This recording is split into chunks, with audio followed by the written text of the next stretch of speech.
The Torah is a guide both to our social and personal relationships and also to our relationship with the divine.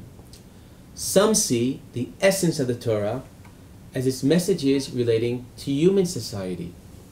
Others see the essence as the relationship to the divine. Today, I'd like to talk about the interaction between these two themes, between our relationship, our human relationships, and our divine relationship. And I'd like to focus on the commandment of shemita to show how these two relationships interplay. According to the laws of shemita, 6 years we work the land. The 7th year, the land lies fallow and all could eat the fruits of the land. Now, the shemita appears in 3 contexts in the Torah. It appears in Parshat Mishpatim, in Parshat Bahar, and in our Parsha, Parshat Re'eh.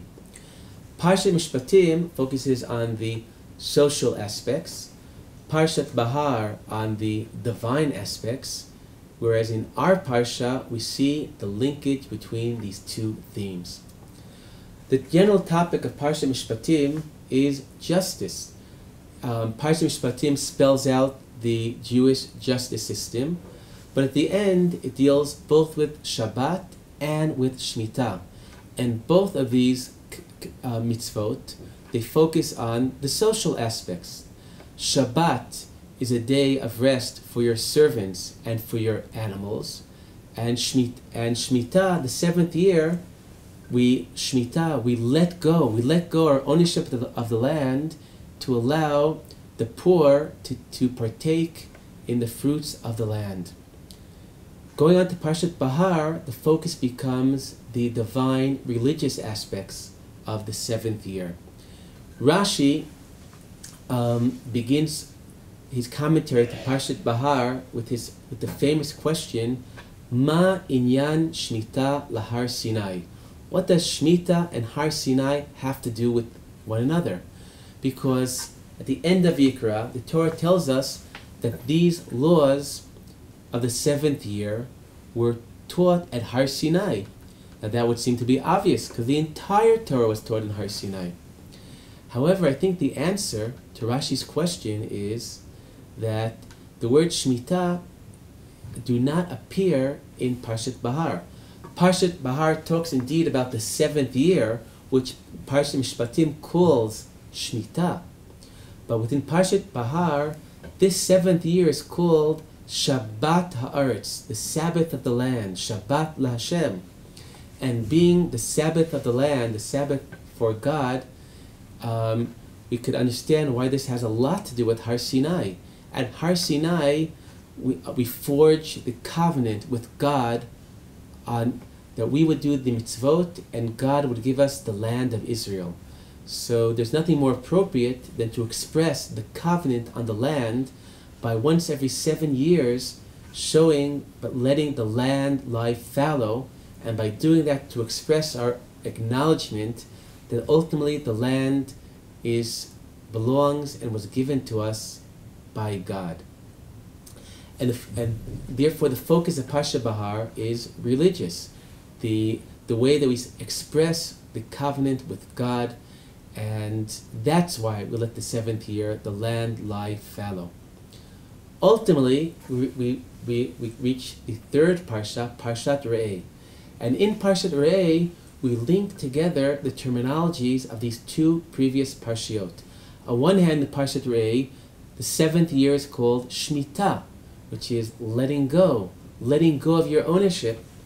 But the Parshat Re'eh says Shemitah LaHashem. It's a Shemitah to or for God, whereas the name of God did not appear in Parshat Mishpatim, but was the focus in Parshat Re'eh.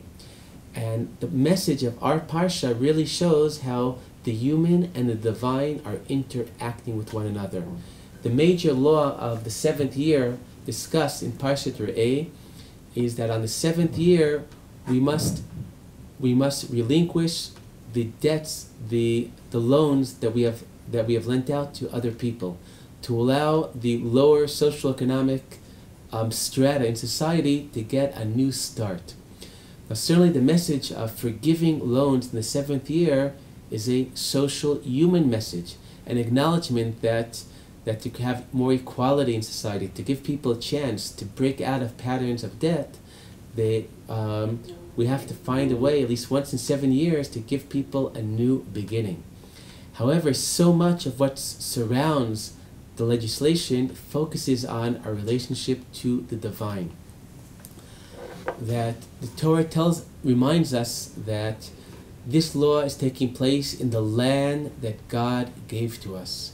The Torah tells us that because of how we act in the land, and depending on what we do, there is the blessings of the land. The blessings we have are because of what we've done, and the blessings we'll have in the future are also in accord to our responding to the will of God.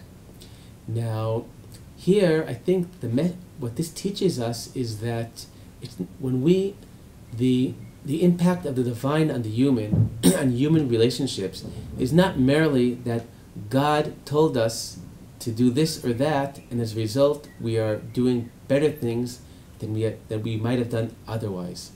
But rather, the religious worldview gives us a different perception of reality itself. Why is it so hard to give to others? Because one of my conception of ownership is something is fully mine. It's hard for me to let go and give it to others. If I believe that what I have in life is dependent only on how much money I have in the bank, it's harder for me to relinquish my ownership on property for others. However, the religious worldview makes us look at reality, property with different eyes.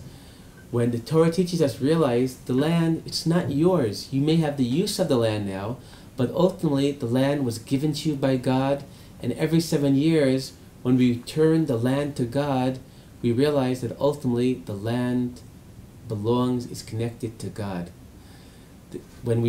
If our look of reality is not only my actions, kochi v'otzem yadi, determine how much I have, but rather God governs reality, and living in accordance to the will of God, this is a source of blessings.